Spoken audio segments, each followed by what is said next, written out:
MVP man of the match. Θα πάρω το Honda και τη Lambo. Θα κάνω επενδύσεις, ταξίδι στο Los Angeles και όπου άλλο θέλω εγώ. Τους γονείς μου θα τους κάνω περήφανους. Όλοι όσοι δεν πίστεψαν σε μένα θα πέσουνε στα γόνατα και θα παρακαλάνε. Θα με αναζητάνε και θα παίρνουνε τηλέφωνα να πούνε μπράβο για την επιτυχία μου. Θέλω να έχει 7 ψηφία ο λογαριασμός στην τράπεζα. Γέλα όσο θες, δεν με πειράζει. Θα σε αποδείξω λάθος του καθενός στην ιστορία. Είμαι είτε ο καλός είτε ο κακός. Δεν γουστάρω άτομα σαν το ψεύτη το φουσκό. Καταλαβαίνω το κακό από χιλιόμετρα. Θέλω κότερα ελικόπτερα σαν το Mad Clip. Ξέρω ότι θα περάσω δύσκολα και θα δυσκολευτώ. Μη μου λες τα αυτονόητα. Γουστάρω τα αυτοκίνητα. Το εξήγησα 10 φορές, δεν έχω κάτι άλλο να σου πω. Με τον τζόγο και με τη ζωή μη παίζεις από το τίποτα σε κάτι και από το κάτι σε τίποτα. Υπάρχουν δυστυχώς αυτές οι κολοτούμπες στη ζωή.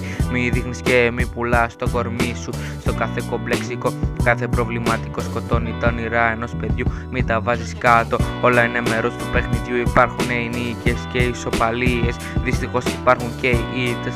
Φέρα ακόμα 2 μπύρες. Σε 5 άρχιζε το μάτς. Πέτανε τα μάτια κρυγόνα στο σύνταγμα.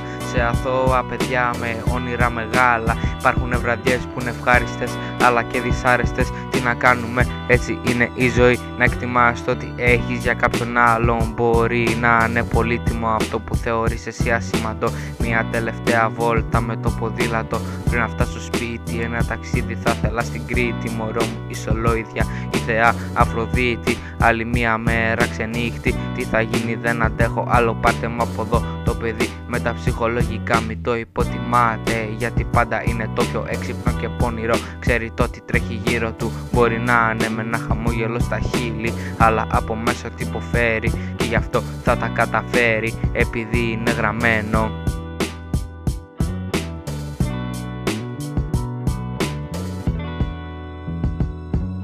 Το μέλλον είναι στα χέρια σου, γι' αυτό πρόσεχε την κάθε κίνηση που κάνεις. Μία λάθος κίνηση μπορεί να οδηγήσει στο λάθος δρόμο. Τρόμο έχει από μέσα του, αλλά εκφράζεται με ένα χαμόγελο για να μην το δείξει. Όλα τα πράγματα έχουν μία λήξη. Έχει χτίσει ολόκληρο παλάτι, ήρθε ένας γερανός να το γκρεμίσει. Προσπαθεί να προσποιηθεί το καλό και τον έπιστο φίλο. Κρίμα που έχω ξαναπαίξει αυτά τα παιχνίδια και πριν. Όσο μπενταντίν και να βάλεις την πληγή δεν θα γίνει καλά. Υπάρχει και θα συνεχίσει να υπάρχει αυτό το τραύμα.